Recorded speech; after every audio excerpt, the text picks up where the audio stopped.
It's named the Queen's Green Canopy. The initiative hopes to inspire the planting of over 1 million trees. Well, it's doing pretty well so far. Joining me now is Tony Juniper, the environmentalist and campaigner. And Tony, I think you've met your first target, haven't you? How many trees have already been planted so far? Well, we estimate around 1 million went in during the planting season that ran from October last year to March this year. And we're hoping that when we get into the planting round later on this year, from October onwards, we might achieve another 1 million.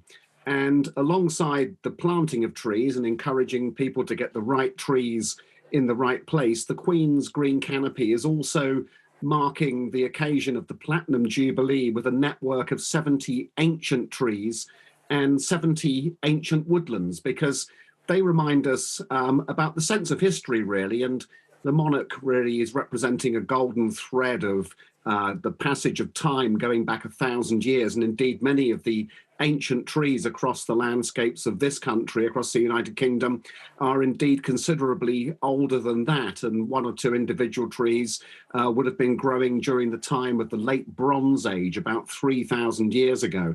And so the idea of planting trees for the future is also backed by a reminder of the role of trees in history, shaping the landscape over very long periods of time. And if we do get the right trees in the right place as a result of the planting that will go on during the Jubilee time, it may be that those trees will be there in hundreds or even thousands of years into the future. So it's marking that golden thread of time, that sense of history, looking back and looking forward. And a lot of people have been involved, which is absolutely fantastic. And if you're an individual or a village or a community group or an organization or a major business or a small business, everyone can get involved. And if you go to the Queen's Green Canopy website, you can find the resources there to help you get the right tree into the right place. And of course, the Queen has been seen planting trees, it seems, since time immemorial. Perhaps before we really fully realised and appreciated the significance of what she was doing. How many do we think that she's actually planted over her reign?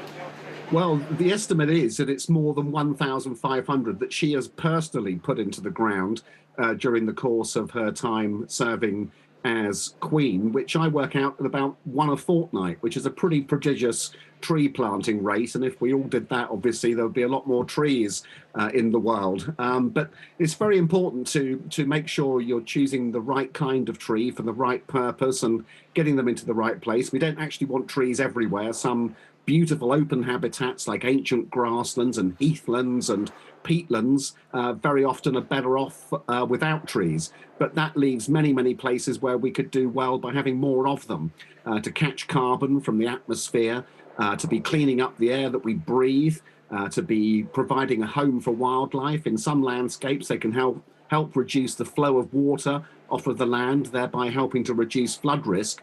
And so if we're thoughtful about this, we can get some enormous benefits for the country now and long into the future if everyone joins in with the Queen's Green Canopy initiative. Tony Juniper, thanks so much. Really good to talk to you. Thank you very much. Pleasure. Thank you.